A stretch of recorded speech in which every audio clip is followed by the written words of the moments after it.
Bonjour à tous et bienvenue dans cette présentation sur les nouveautés dans les applications ArcGIS et également tout ce qui va venir. Hop, voilà. Donc dans cette présentation, on va couvrir les applications de terrain et les applications web. En gros, c'est tout ce qui est les applications pour venir collecter vos données avec les applications de terrain. Et puis une fois que vous avez collecté les données, eh bien, avec les applications web, vous pouvez venir les analyser et les présenter à vos collègues ou à votre public et les mettre en avant. Et on va aussi faire un petit point sur les applications additionnelles de ArcGIS parce qu'en fait, il y a vraiment toute une panoplie d'applications Esri qui existent. Alors, on va commencer par les applications de terrain. Il y a en fait 3 grandes applications pour collecter vos données dans ArcGIS. C'est les 3 applications au-dessus. On a tout d'abord FieldMaps, qui est vraiment basé sur une carte. Donc, vos utilisateurs vont voir une carte et puis vont pouvoir collecter des données. Vous allez aussi pouvoir indiquer à vos utilisateurs où est-ce qu'ils doivent se rendre pour faire différentes tâches, etc. Ensuite, on a Survey 1, 2, 3. Le but est également de collecter des données, mais alors là, la vue sera centrée sur un formulaire. Et donc, vous pouvez également inclure des cartes dans Survey 1, 2, 3, mais ce n'est pas à la base de l'application. Et donc, vous allez pouvoir également faire des formulaires beaucoup plus complexes pour récolter vos données. Et la dernière application, c'est Quick Capture. Et là, c'est une application très très facile d'utilisation où vos utilisateurs vont pouvoir juste appuyer sur des gros boutons. Et c'est pratique notamment si vos utilisateurs doivent se déplacer rapidement, par exemple en voiture, en avion, etc. Et la dernière application de terrain, c'est ArcGIS Navigator. Et ça, c'est vraiment une application pour pouvoir vous déplacer entre vos points. Voilà. Donc, on va commencer par FieldMaps. Donc, comme je vous l'ai présenté tout à l'heure, c'est vraiment une application centrée sur la carte. L'application est dite mobile tout en un. En fait, FieldMaps vient remplacer plusieurs applications qui existaient avant dans ArcGIS et essaye de les combiner tout ensemble.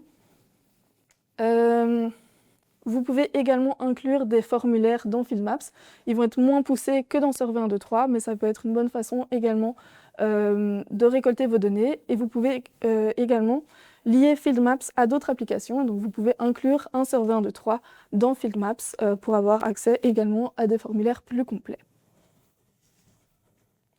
Il y a énormément de nouveautés dans FieldMaps, mais tout d'abord, j'aimerais bien faire une petite remarque. Si vous utilisez encore Workforce, il sera retiré d'ArcGIS Online fin de cette année-ci et retiré dans Enterprise 12.2. Donc si vous l'utilisez pour le moment, il faut que vous migrez vers FieldMaps qui en fait intègre Workforce dans sa capacité des tâches. Sinon, les nouveautés sont notamment dans tout ce qui est capture de données, édition de données pour vos utilisateurs de terrain. Et il y a également maintenant prise en charge de plus de formats de dates et de fenêtres, les associations de la fenêtre contextuelle. Et très intéressant, pour le moment c'est en bêta, mais ça va venir complètement dans le futur. Il y a l'arcade assistant dans le FieldMaps Designer pour vous aider à écrire vos expressions arcade. Et alors, la feuille de route est vraiment très très longue. En fait, ils essayent vraiment de développer un maximum FieldMaps pour le moment. Ce qu'on peut noter d'intéressant, je ne vais pas vous décrire en détail tout ce qui va arriver, mais c'est tout ce qui est assistance IA va vraiment être développé dans le futur, notamment pour par exemple la transcription d'audio et l'analyse de texte. Et comme je vous l'ai dit, Arcade Assistant va arriver en version complète assez bientôt. Et tout ce qui est collecte de données va également être très amélioré dans les versions à venir de FieldMaps. Si jamais les slides seront disponibles, je pense quelques jours ou semaines après l'événement, donc si vous avez besoin de toutes les infos, ce sera disponible plus tard. Maintenant, on passe à Survey 1, 2, 3.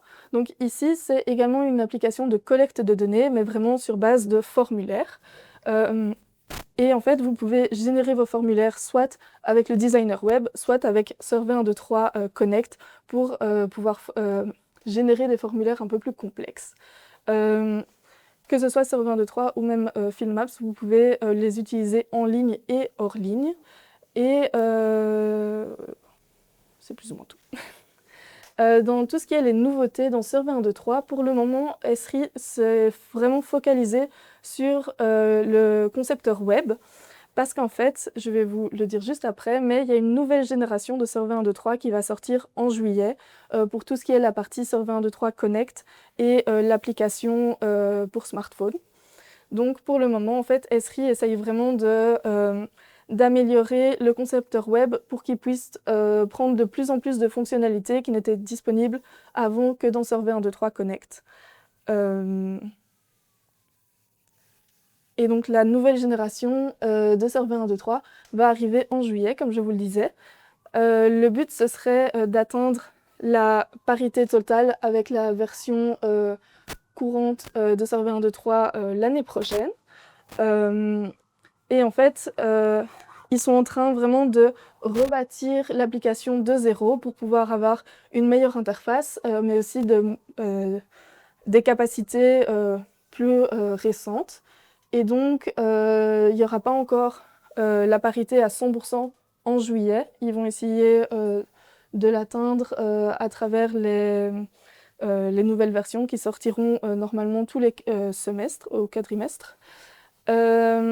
Mais tant qu'il n'y a pas la full parité entre les deux applications, Survey 123 dans la génération actuelle sera toujours disponible. Voilà. Et donc, pour le moment, donc dans la feuille de route, il n'y aura plus aucune nouveauté dans la version actuelle de Survey 123. Par contre, vous pouvez également tester dès maintenant la nouvelle génération de Survey pour voir est-ce que vos processus actuels sont déjà intégrés dans la nouvelle version ou pas encore. Comme je vous l'ai dit, le but de la nouvelle génération, c'est que ce soit plus intuitif. Et également, il y a énormément d'améliorations qui vont être faites à tout ce qui est cartographie, donc prise en charge de cartes web, dans les géosignets également. Et également beaucoup plus d'intégration de l'IA dans Survey 123, par exemple pour vous aider à générer des surveys plus facilement et aussi essayer de faire des surveys plus complexes.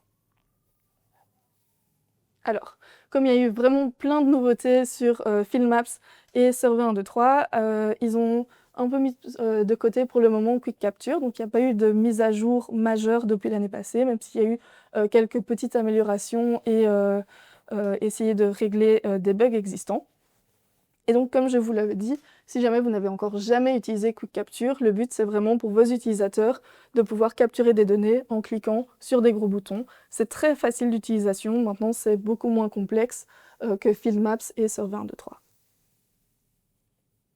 Et enfin, pour ArcGIS Navigator, il n'y a pas non plus eu de mise à jour majeure depuis l'année passée.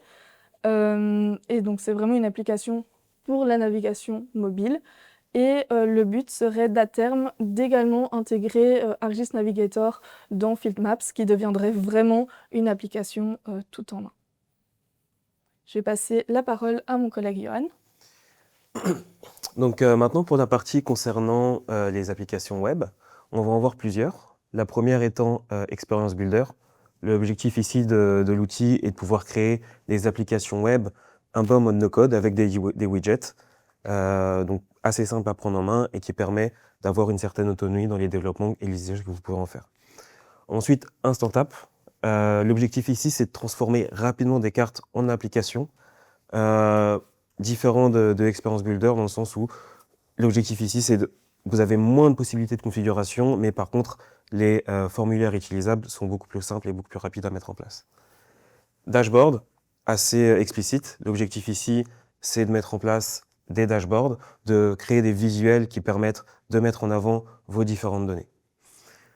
Story Map, ici, l'objectif est de publier des sortes de sites, des sortes de visuels, mais qui permet aussi d'implémenter vos données graphiques au sein de ces visuels.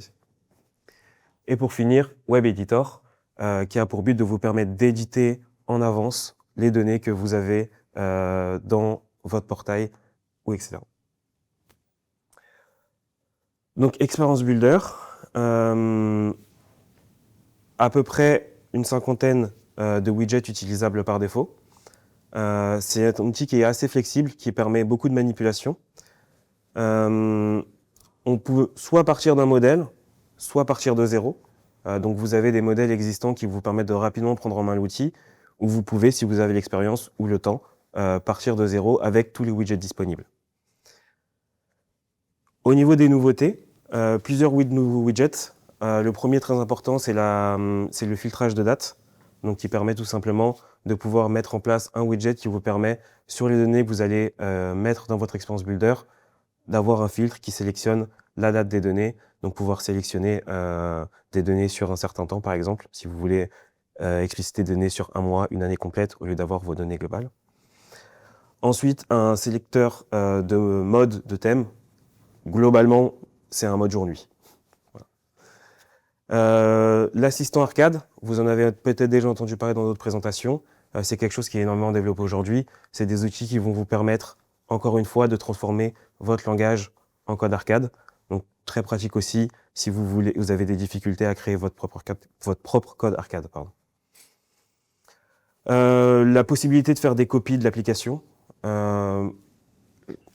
Je peux donner un exemple. Si vous travaillez avec différentes équipes et vous souhaitez mettre à disposition votre développement, ne pas avoir à le recréer depuis le début, vous pouvez le partager assez simplement pour le prendre en main par d'autres personnes. Et enfin, des mises à jour d'accessibilité. Hop. Rapidement, pour comprendre un peu Experience Builder, vous avez des données, on parle d'applications web, mais il faut savoir que c'est multiplateforme. Web, ça peut être aussi bien sur un ordinateur qu'une tablette ou un téléphone, à data de tous les formats. Très pratique quand on développe une application et qu'on veut l'utiliser, par exemple, en extérieur sur une tablette ou un téléphone, ou en intérieur sur un ordinateur. Petit point concernant la possibilité d'avoir des widgets personnalisés. C'est une option qui est disponible sur un Enterprise. Vous avez la possibilité de créer vos propres widgets. Donc c'est du développement, mais ça vous donne une certaine autonomie et une certaine flexibilité sur la manière dont vous voulez travailler et ce que vous voulez mettre en place. La feuille de route. Alors, il faut savoir que Experience Builder prend la suite d'une ancienne application qui était Web App Builder. Donc vous avez la mise en place de la parité au niveau des deux applications. Aujourd'hui, plusieurs mises à jour ont été mises en place, notamment la possibilité d'utiliser le widget éditer, copier-coller. Je ne vais pas aller tout le long de la liste, mais vous avez beaucoup de nouveaux widgets qui sont mis en place et qui sont pris en charge maintenant avec la parité qui est entre les deux applications. L'intégration de l'assistant IA, encore une fois, c'est un peu le hot topic du moment, l'intégration de l'IA dans l'entièreté de vos outils qui vous permet d'améliorer vos processus, de gagner du temps. Point d'attention, donc je parlais de la parité, donc de cette transition entre Web App Builder et Experience Builder. Vous avez en lien ici, évidemment, comme vous l'avez précisé, la présentation sera partagée. Vous avez une matrice de fonctionnalités entre Web App Builder et Experience Builder pour vous permettre de simplement transitionner d'un outil à l'autre. Pareil au niveau des widgets personnalisés. Ils sont seulement disponibles pour les versions Enterprise 11.0 et supérieures. Et les widgets personnalisés qui ont été construits avec ArcGIS Map SDK seront retirés en 2027. Et vous avez un plan de transition au niveau des composants qui sont mis en place pour changer de ce map SDK. Vous avez le lien ici du Transition Plan que vous pouvez utiliser pour suivre vos développements. La feuille de route. Donc dans la version d'ArcGIS Enterprise 12.2 et AGOL qui sont Q2 2026, vous avez des nouveaux widgets, notamment le widget de langue, de changement de langue. Je pense que c'est assez utile dans un pays comme la Belgique où vous pouvez souvent avoir des développements en français, néerlandais et anglais. Vous avez le widget Quick Capture qui est en bêta. Donc si vous êtes un utilisateur bêta, vous pouvez jouer un peu avec ce nouveau widget-là. Au niveau des fonctionnalités, les knowledge graph en tant que source de données sont disponibles. Et les outils d'édition d'auto-complémenté et de remodelage, donc encore une fois sur le point de la parité avec Web App Builder. Pour la suite, donc fin d'année 2026 et après, l'intégration de l'IA. L'objectif est de pouvoir créer des expériences builder avec l'IA, l'intégration de l'IA dans la création de vos expériences builder. Donc pour transformer rapidement une carte en application, comme je l'ai précisé précédemment, on a moins de flexibilité qu'avec un outil comme Experience Builder. Vous avez ici, si je ne dis pas de bêtises, c'est 24 aujourd'hui modèles disponibles à mettre en place rapidement pour interagir avec vos données sur la carte. Au niveau des nouveautés, vous avez un nouveau modèle, le modèle Galerie, et un modèle Web Editor. Donc, à partir de l'interface utilisateur d'Instant App ou d'Argis Web. Vous avez la mise à jour au niveau du gestionnaire, de la visualisation des pièces jointes, des notifications. Enfin, je ne vais pas aller au nom de la suite parce que je ne pense pas que ça nous intéresse beaucoup. Hop. Une petite démo. Hop. Donc c'est une démo ici de Instant App où vous pouvez voir les différents formulaires qui sont disponibles aujourd'hui et que vous pouvez rapidement configurer et mettre en place chez vous. Je ne sais pas si tu te souviens des données qui sont utilisées pour...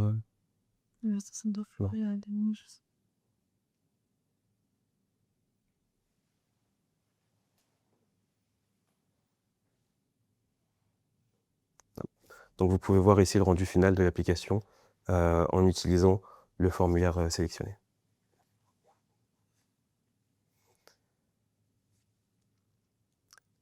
Le prédécesseur de Instant App, qui était Configurable Apps, est obsolète depuis fin 2025 pour Argis Enterprise.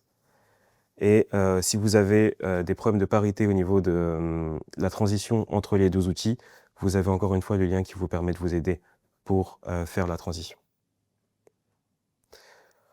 Ensuite, dashboard.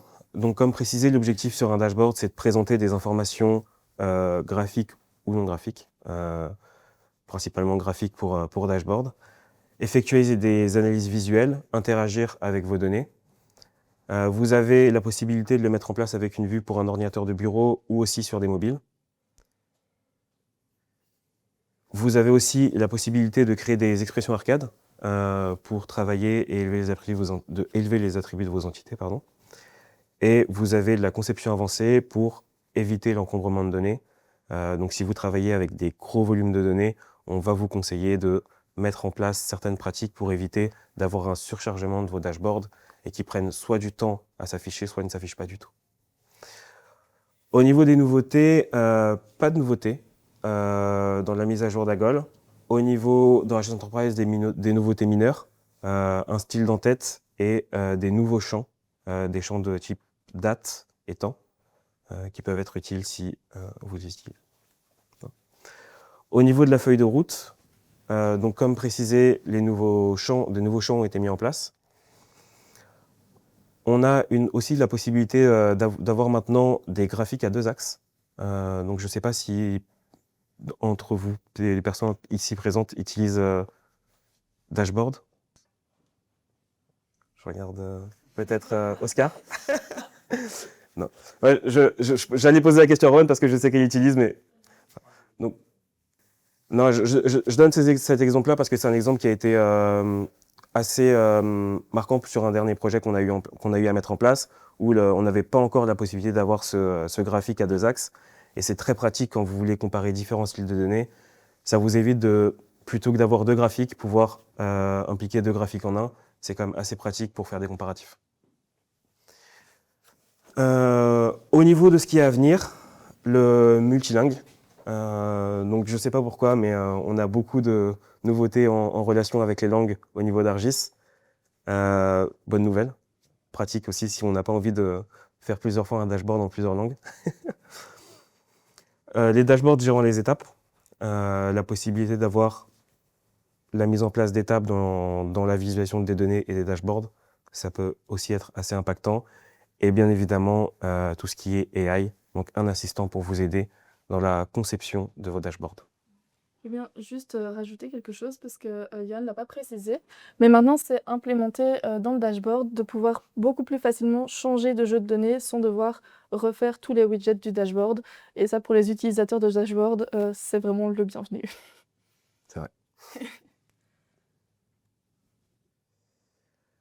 Story Map. Donc au niveau des nouveautés, on a des boutons sur une ligne et des graphiques côte à côte. Donc on a la possibilité de modéliser un peu mieux nos idées et les mettre en place plus simplement. On peut personnaliser les graphiques. On peut maintenant avoir des en-têtes au niveau des colonnes de nos tableaux. Et on peut aussi inclure des vidéos. Hop. Au niveau de la roadmap, je vais aller là parce que c'est un peu plus visible. StoryMap, c'est quand même un assez vieux outil pour l'écosystème ArcGIS, mis en place en 2012. Au niveau de, pardon, hop.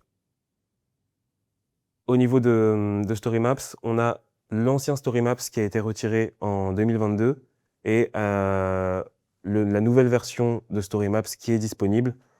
C'est assez transparent, je pense, hein, pour la plupart des utilisateurs au niveau de ce changement-là.